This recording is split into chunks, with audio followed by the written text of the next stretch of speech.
요한복음, 신약성경 요한복음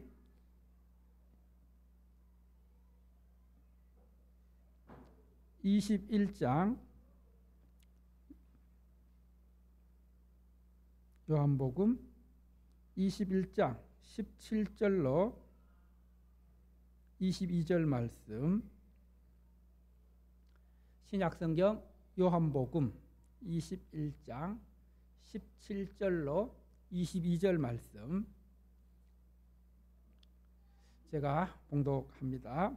세 번째 이르시되 요한의 아들 시몬아, 내가 나를 사랑하느냐 하시니, 주께서 세 번째 내가 나를 사랑하느냐 하심으로 베드로가 근심하여 이르되, 주님, 모든 것을 아시오매 내가 주님을 사랑하는 줄을 주님께서 아시나이다. 예수께서 이르시되 내 양을 먹이라. 내가 진실로 진실로 내게 이르노니 내가 젊어서는 스스로 띠띠고 원하는 곳으로 다녔거니와 늙어서는 내 팔을 벌리리니 남이 내게 띠띠우고 원하지 아니하는 곳으로 데려가리라. 이 말씀을 하시면 베드로가 어떠한 죽음으로 하나님께 영광을 돌릴 것을 가리키심이러라. 이 말씀을 하시고 베드로에게 이르시되 나를 따르라 하시니, 베드로가 돌이켜 예수께서 사랑하시는 그 제자가 따르는 것을 보니 그는 만찬석에서 예수의 품에 의지하여 주님을 파는 자가 누구오니이까 묻던 자더라. 이에 베드로가 그를 보고 예수께 여짜오되, 주님, 이 사람은 어떻게 되겠사옵나이까? 예수께서 이르시되 내가 올 때까지 그를 머물게 하고자 할지라도 내게 무슨 상관이냐? 너는 나를 따르라 하시더라. 아멘. 하나님께 영광의 박수 드리십시다.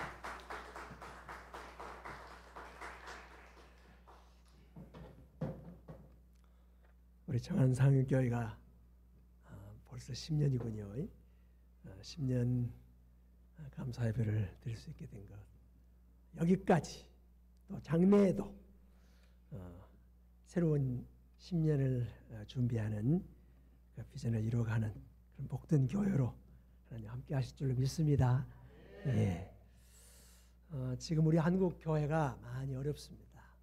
그래서 한국 교회가 위기다 하는 말을 그저 어렵지 않게들 하고 있습니다.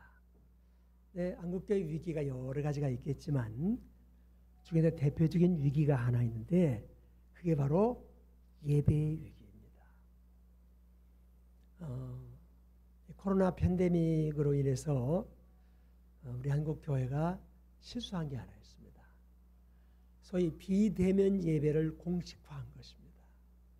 물론 국가 시책이나 교회의 공공성을 위해서 우리가 불가피한 현상이었지만, 그래도 비대면 예배를 공식 예배로 공식화한 것은 큰 실책이 아닐 수 없습니다.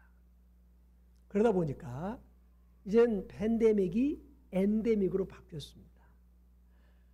이제는 코로나가 그저 독감 계절마다 오는 이 독감 수준으로 이제 약화되었음에도 불구하고 소위 비대면 예배당 나오지 않고 예배당 자기 집에서 TV 모니터를 놓고 거기서 자기가 좋아하는 여러 교회,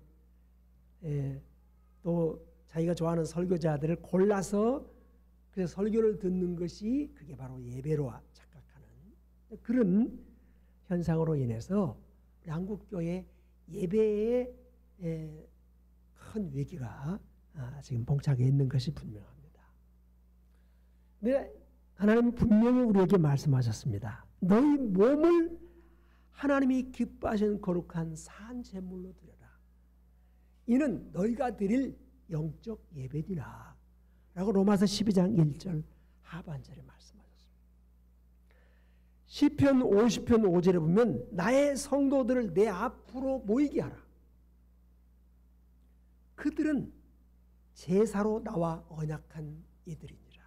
말이 무슨 말입니까?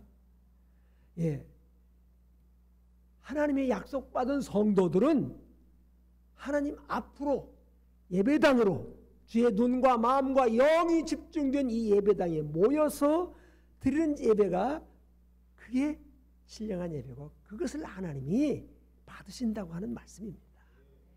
그런 의미에서 우리 전환상한교회는 정말 예배에 집중하는, 오늘 이 예배가 내 생의 마지막 예배라고 하는 그런 믿음으로 예배를 회복하는 복된 역사 있게 되시기를 주님으로 축원합니다. 여러분, 그런 의미에서 우리 기독교는 십자가와 부활의 종교입니다. 십자가는 절망이고 죽음이죠. 어떤 의미에서 끝이죠. 그런데 기독교는 위기이고요. 기독교는 거기서 끝나지 않는다는 거죠. 반드시 부활이 있습니다. 그렇게 우리 모두의 위기, 우리 교회의 위기는 십자가와 부활을 믿는 우리 교회에게는 새로운 기회가 될 수 있음을 믿으시길 바랍니다. 그러니까 하나님이 알곡과 쭉정이를 골라내시는 그런 이 세대로서 이런 예배의 위기가 있는 것도 사실입니다. 그런데 오늘 본 말씀을 보니까 우리 예수님께서 제자들 중에서 특별히 이 베드로에게 너는 나를 따르라 하는 말씀을 하십니다. 어떤 의미에서 가장 위대한 스승님, 가장 위대한 제자에게 하신 말씀이라고 할 수 있을 것입니다. 문제는 너는 나를 따르라는 소위 스승과 제자와의 이 관계이죠. 여러분, 우리 예수님은 모든 인류의 스승 가운데 최고의 스승 아닙니까? 생명을 주신 스승 아니십니까? 그에 따르면 예수님의 가장 위대한 제자가 있다면 분명히 베드로일 것입니다. 그렇게 여러분, 베드로는 개인 베드로가 아닙니다. 베드로가 주는 그리스도시요 살아계신 하나님의 아들이십니다 라고 고백하는 그 고백 위에 내 교회를 세우겠다 했거든요. 그러니까 우리 예수 믿는 성도들은 다 베드로의 신앙 고백 위에 주님의 제자가 된 것을 믿으시길 바랍니다.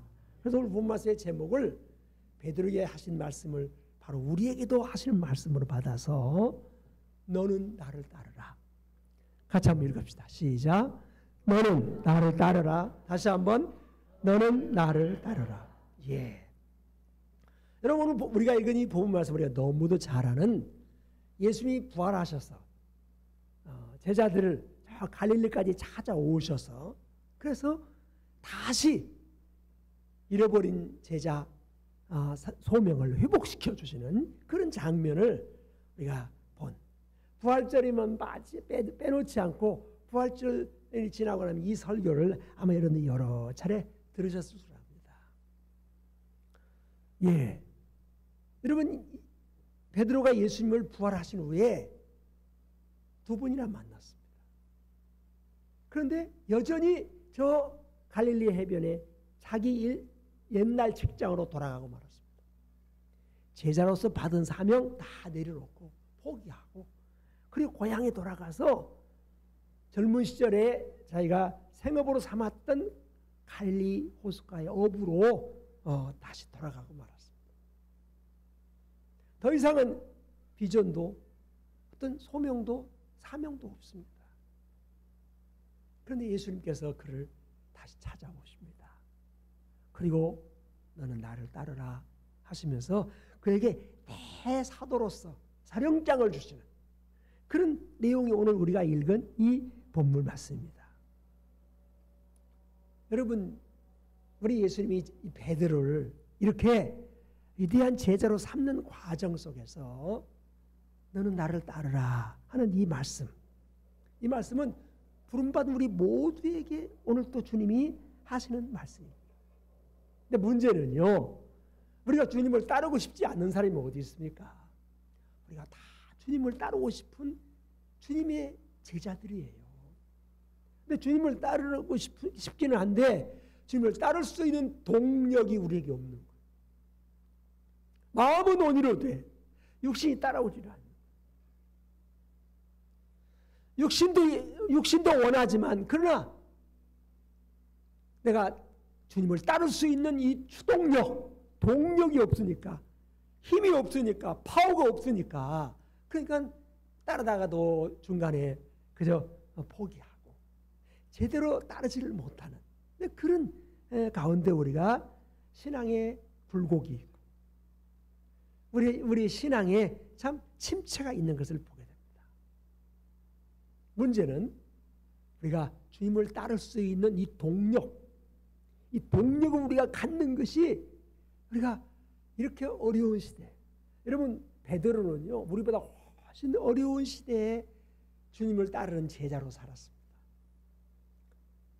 지금은 누가 교회 나간다고 선교시키는 그런 뭐 나라도 있긴 하지만 우리가 지금 신앙생활 하고 있는 우리나라는 그렇지 않습니다. 근데 그 당시에는 정말 극한 상황이었어요. 예수 믿는다고 하는 그 한 가지 이유만으로 공민권을 박탈당하고 그리고 쫓겨나기도 하고 때로는 순교를 당해야 되는 그런 엄혹한 시대를 살았어요. 그럼에도 불구하고 예수님은 베드로에게 너는 나를 따르라. 나를 따르는 자가 참 제자인 것을 말씀하고 있습니다.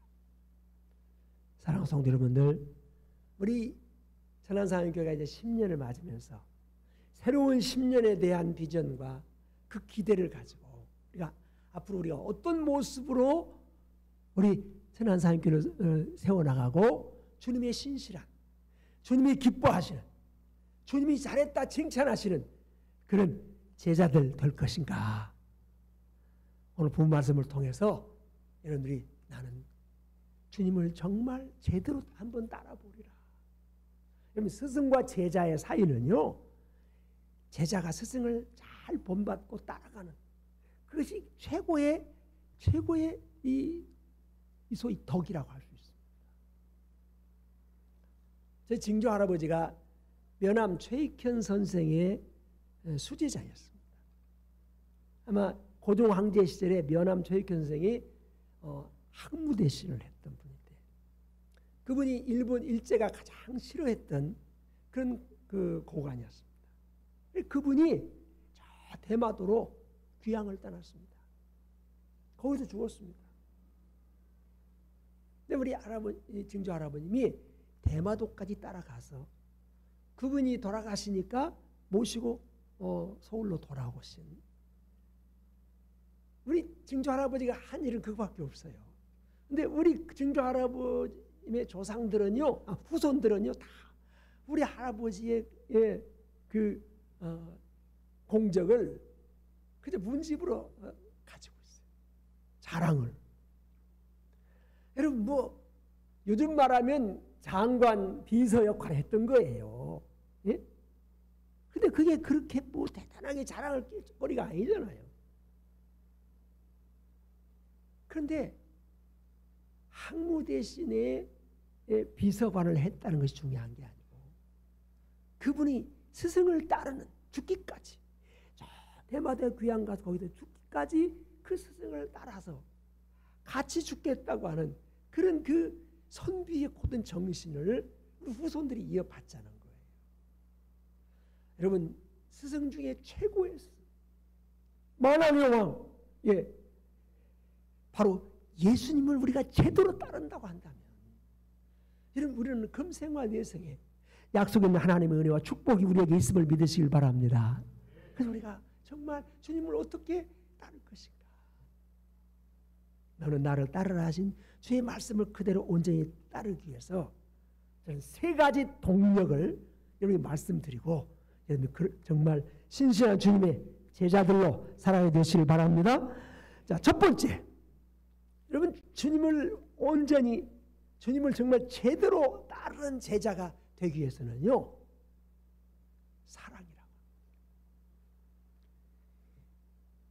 사랑이라는 동력이 없이는 우리 주님을 제대로 따를 수가 없어요. 여러분 본문 17절 말씀 보시면요, 이런 말씀이 있습니다. 우리 같이 한번 읽으실까요? 시작.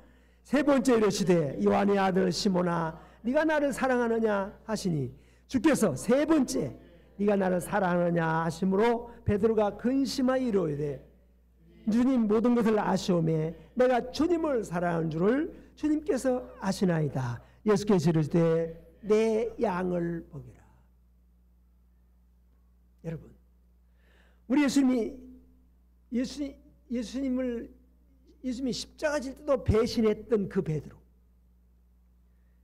부활해서 두 번이나 만나 주었던 바로 그 베드로가 다른 제자 셋을 데리고 지금 갈릴리로 도망치고 말았어요. 제가 스승이라면요, 그래, 네 좋은 길 가고 말아라 하고 그냥 포기했을지 몰라요. 그런데 예수님은요, 바로 그 못난, 그 모자란 그 제자를 다시 세우시기 위해서 갈릴리까지 찾아가십니다. 가셔서 아마 제가 예수님이라면 좀 책망했을지 몰라요. 주님은 책망하지 않습니다. 딱 한 가지 물음, 딱 한 가지 조건을 주님이 말씀하십니다. 네가 나를 사랑하느냐. 딱 한 가지 조건, 한 가지 질문인 사랑을 묻습니다. 베드로가 내가 주님을 사랑하는 줄 주께서 아십니다. 지금 세 번째 우리가 읽었습니다만 그 앞에 14절부터 나오는 그 말씀은요, 세 번이나 주님이 사랑을 묻습니다. 여전히 베드로가 주님 내가 사랑합니다.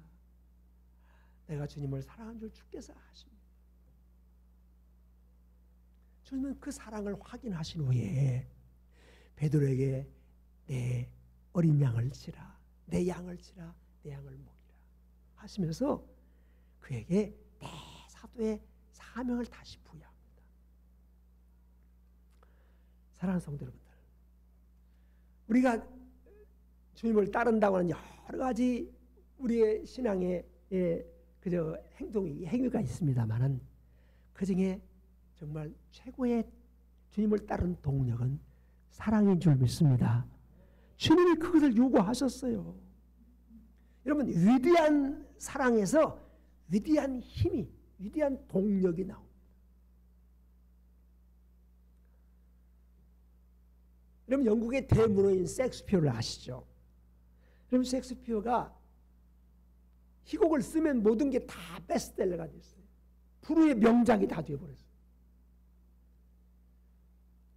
영국 황실에서요, 저 인도와 셰익스피어하고 바꿀 수 없다고, 인도라는 이 큰 땅하고요, 영국하고 바꿀 수 없다고 할 정도로 여러분 셰익스피어를 영국 사람이 얼마나 좋아하죠. 근데 이 셰익스피어에게도요, 글을 한 줄도 쓸 수 없는 슬럼프가 있는 거예요. 그래서 방황하는 거예요.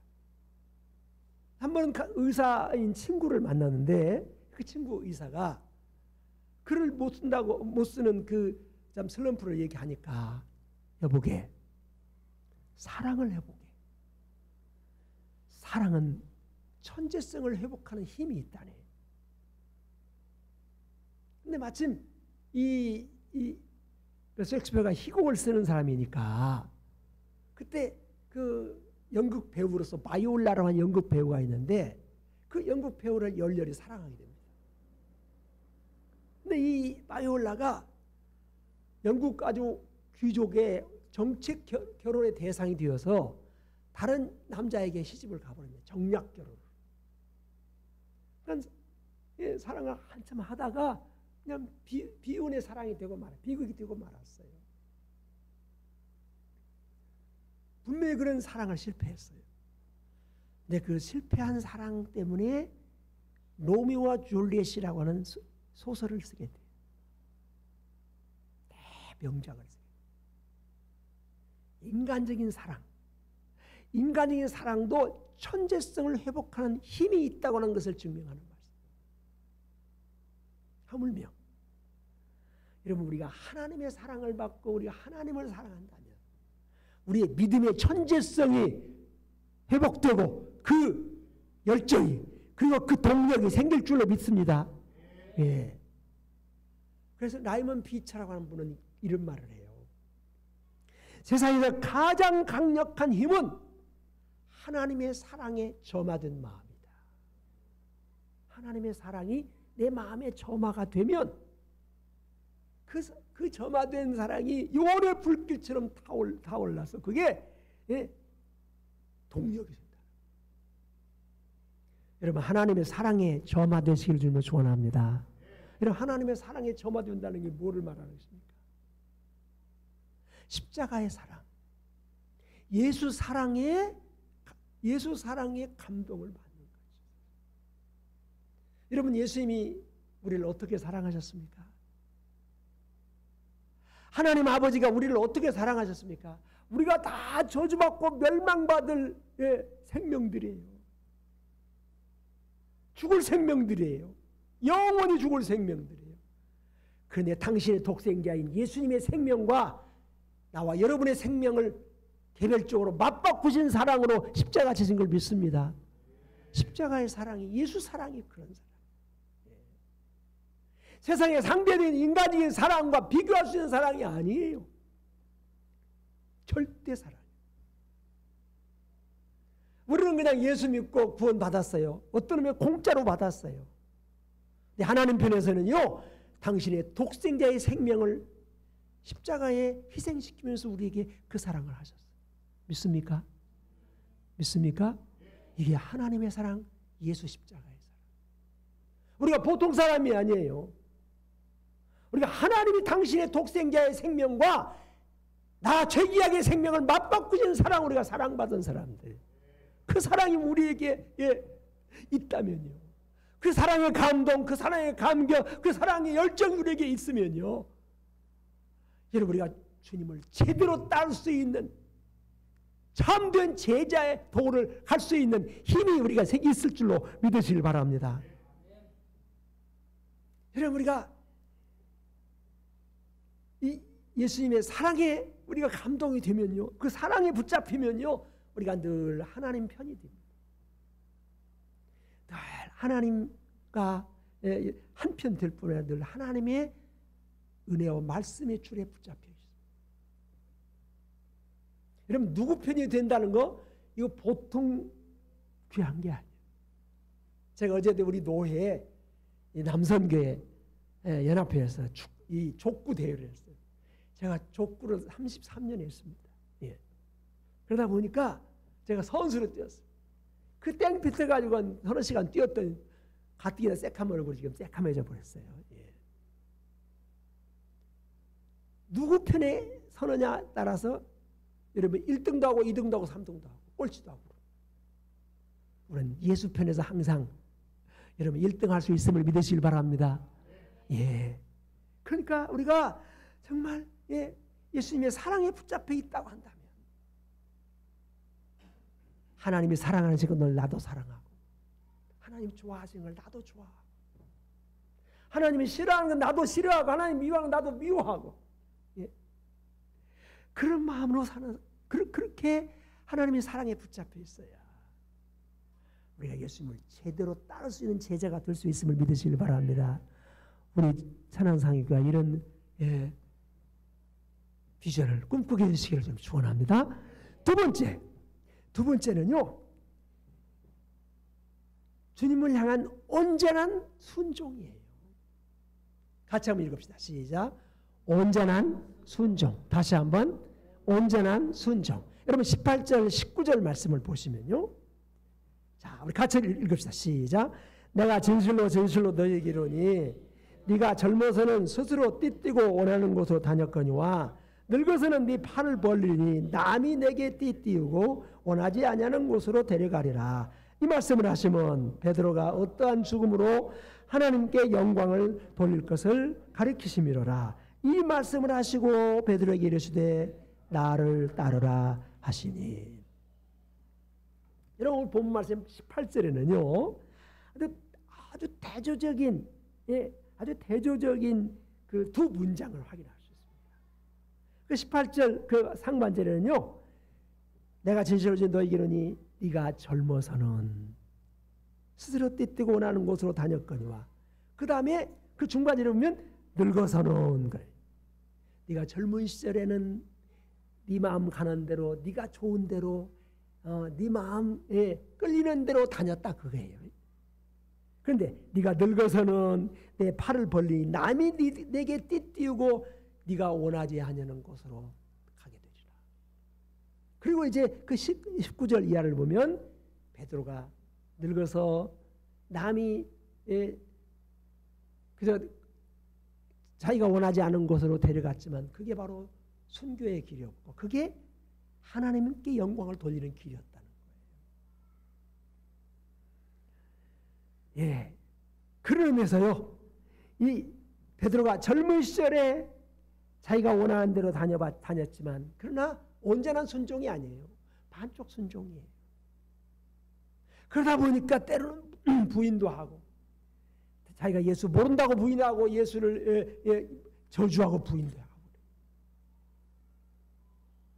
그런데 이제 막상 주님께로부터 다시 부름을 받고 성령 충만 받아서 정말 제자로서 제대로 사랑에 점화된 그런 모습으로 살아가면서 정말 온전한 순종을 하게 돼요. 십자가에 깎불로 매달아 죽는 것도 감사하면서 순교하는 그런 사람이 돼요. 여러분, 그러면서 우리가 반쪽 순종하는 사람도 있고 온전히 순종하는 사람도 있어요. 예수님 따르려면요 온전하게 순종할 수 있어요. 근데 교회가 저도 우리 상현교회 개척해서 33년 목회했어요. 온전하게 순종하는 사람이 있는가 하면 그냥 반쪽 순종하는 사람.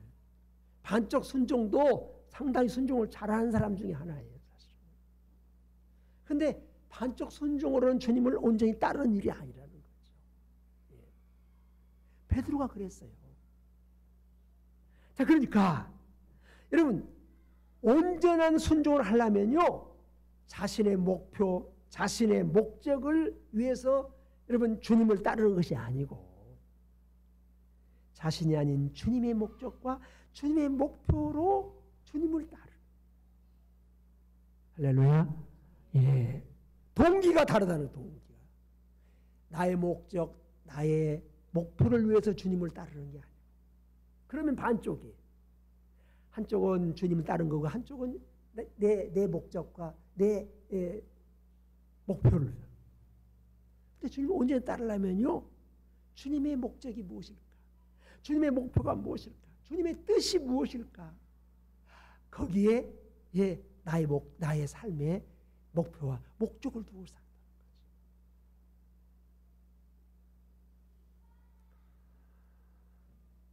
정말 온전한 순종이라고 하는 것은요 자기 중심을 버리고 하나님 중심으로 내 삶의 중심권을 이동시키는 어려운 이야기죠.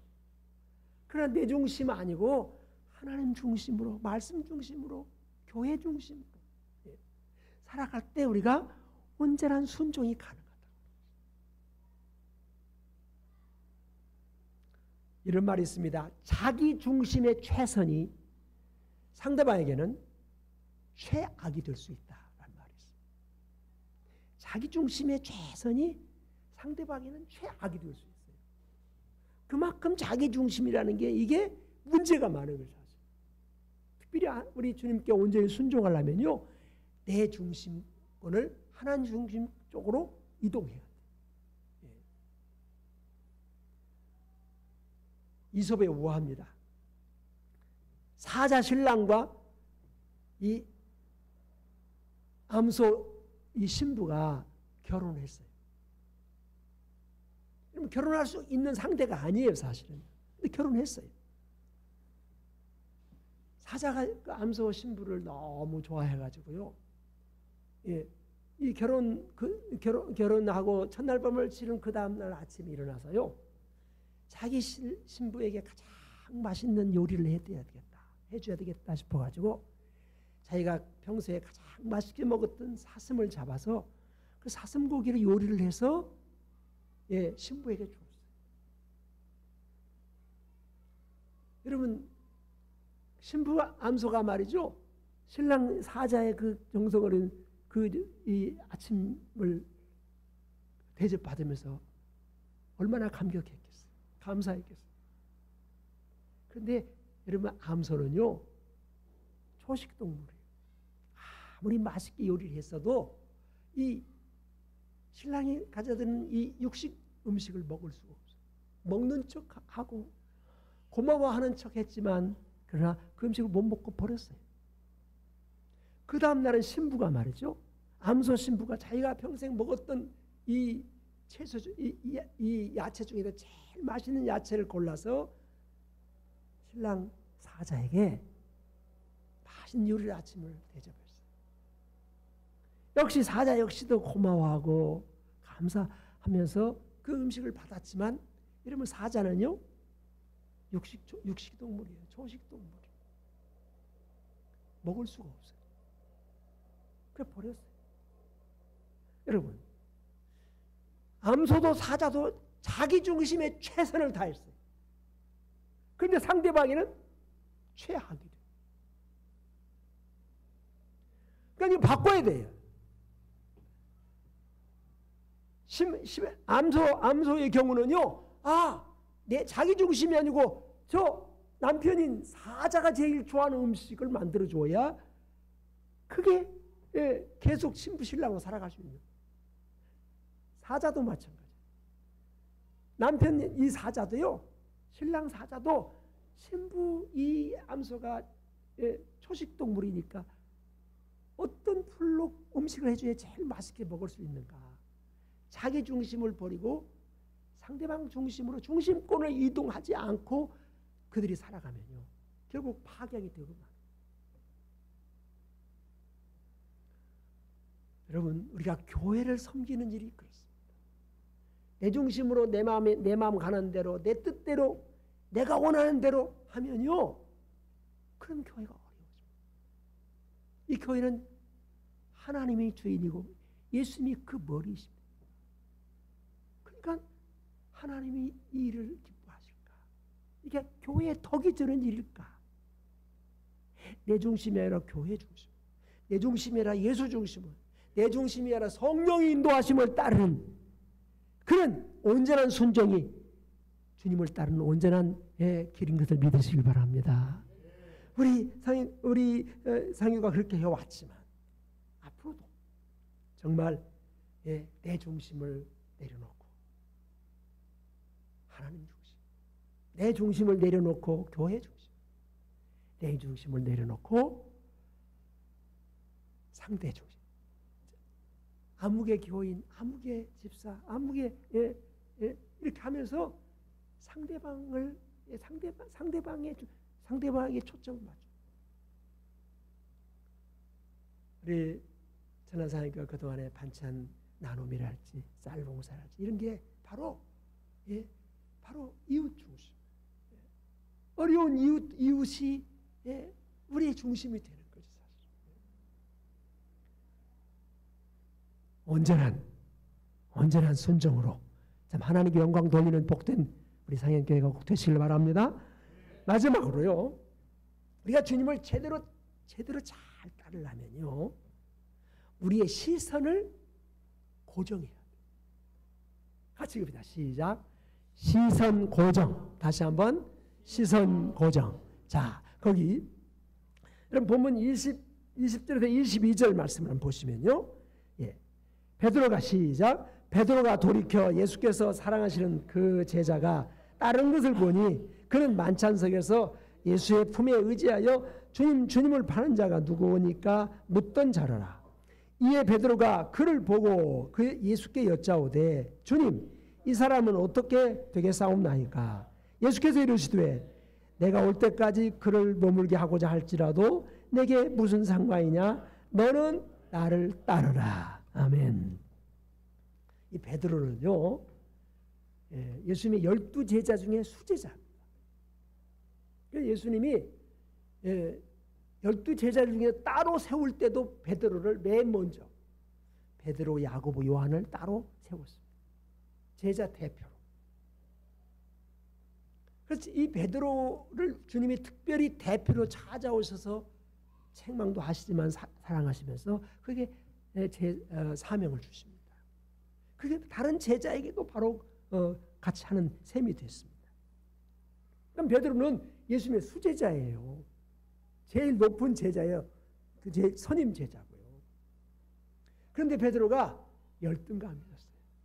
내가 예수님의 수제자이기는 해도 예수님이 가장 사랑하는 제자는 내가 아닐 거다. 나이가 제일 어렸던 저 요한일 것이다. 요한에 대한 소위 콤플렉스가 있었어요. 예. 왜? 예수님이 요한을 각별히 사랑하시는 것 같거든요. 또 실제 이 요한은 그 별명이 사랑의 제자예요. 예수님이 제일 늘 가까이 예수님의 손 가까이 닿는 곳에 그가 있었습니다. 자, 그러다 보니까 베드로에게 예수님이 말씀하시잖아요. 네가 이제 순교하게 되리라. 그래서 하나님께 영광을 돌리게 되리라. 네가 곧 나를 위해서 죽게 될 것이다 하는 예언을 말씀을 하시지 않습니까? 예수님 말씀은 그대로가 그냥 사실이 다 되어가잖아요. 근데 베드로가요, 주님, 내가 주님을 위해서 순교하는 거 영광이고 조금도 두렵지 않습니다. 그런데 이 제자 요한은 어떻게 되겠습니까? 여러분, 이 요한복음이 사도 요한이 기록한 거예요. 그러니까 얼마나 생생한 사건을 접한 요한이 이 말씀을 기록했겠습니까?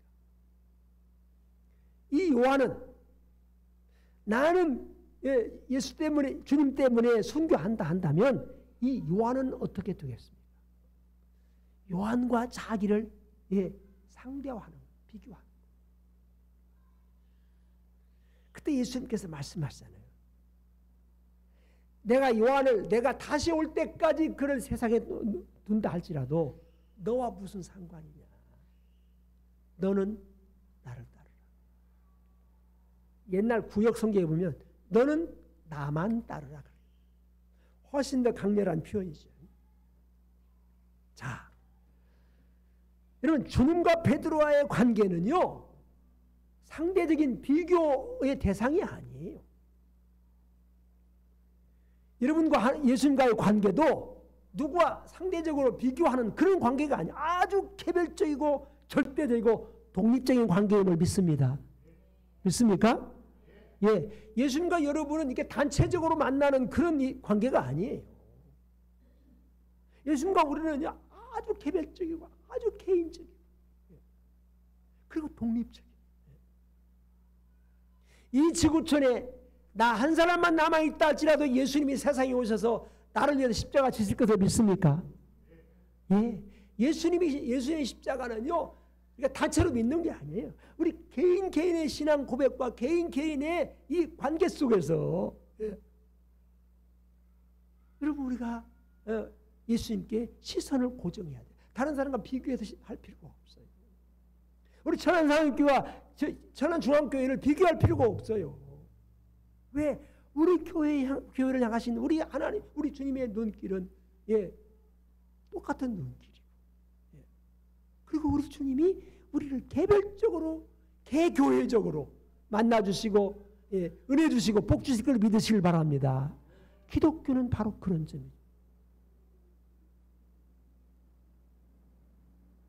근데 베드로는 주님과 저 요한과 상대적인 비교를 하면서 그러면서 지금 자기 시선을 빼앗기는 거예요. 주님께로부터 시선을 상대하는 그 상대적인 관계에서 시선을 뺏기는 거예요.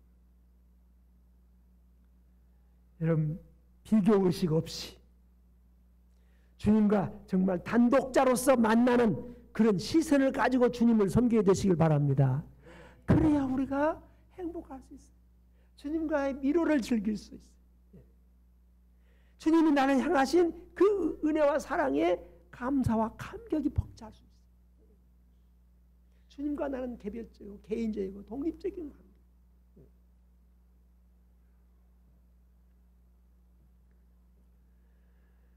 우리가 사실 신앙생활 하면서 너무 많이 이렇게 비교하고 상대적인 관계 속에서 우리의 시선을 빼앗기는 거가 참 많아요. 빼앗길 필요가 없어요. 주님과 우리는 아주 개별적이고 독립적인 관계입니다. 여러분, 이솝의 우화 중에서 우리가 잘 아는 토끼와 거북이 이야기 아시죠? 토끼와 거북이가 산 정상에다 깃발을 꽂아놓고 달리기 경주를 합니다. 사실 여러분 거북이와 토끼를 같은 시간 경쟁을 시킨다는 이게 불공정 게임입니다. 그런데 이솝의 우화에서는 그 우화로 그 경쟁을 시켜요. 자, 토끼와 거북이가 같은 출발선에서 땅 소리와 함께 산등성에 깃발을 돌아오는 그런 게임을 해요. 근데 어떻습니까? 거북이 어때요? 거북이는요, 토끼가 빨리 갔다 오든지 말든지 자기는 오직 깃발을 보고 저 깃발까지 가는데 목표를 둬요. 시선을 한눈 팔지 않아요. 근데 토끼는 어때요? 깃발을 봐요? 느림보 거북이를 봐요? 느림보 거북이를 보는 거예요. 거북이 내가 한참 한숨 자고 그리고 깃발 가까이 갔을 때 그때 내가 여기서 출발해도 내가 저보다 먼저 도착한다.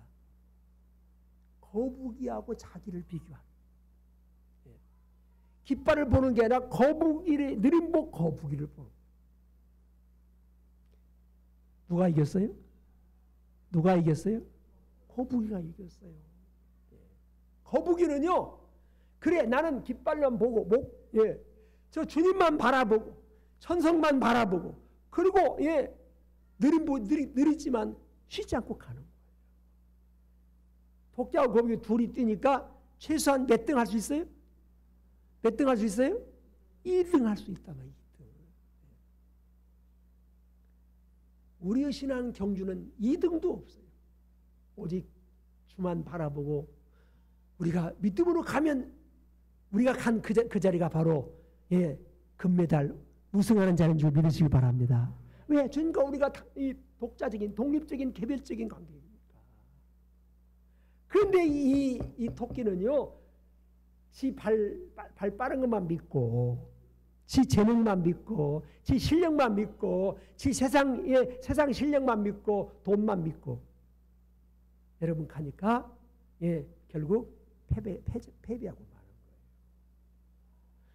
우리 시선을, 우리 믿음의 영적 시선을, 우리 비전의 시선을 우리 주님께만 고정하고 영원한 생활과 새 땅을 바라보고 주님이 우리에게 주실 그 거룩한 아름다운 비전을 바라보고 우리 시선 고정해서 주님을 따르는 여러분 되시길 바랍니다. 하나님은 죽은 하나님입니다. 살아계신 하나님. 살아계신 하나님은 불꽃 같은 눈으로 우리를 보고 계십니다. 우리 상형교를 보고 계십니다. 우리가 나눈 반찬이 그게 아무것도 아닌 것 같지만 주님이 보고 계십니다. 믿습니까? 우리가 나눈 쌀이 적은 것이지만 그러나 주님이 보고 계십니다. 그 살아계신 하나님, 그 하나님과 함께 여러분들이 승리하는 삶을 살게 되시기를 주님을 축원합니다.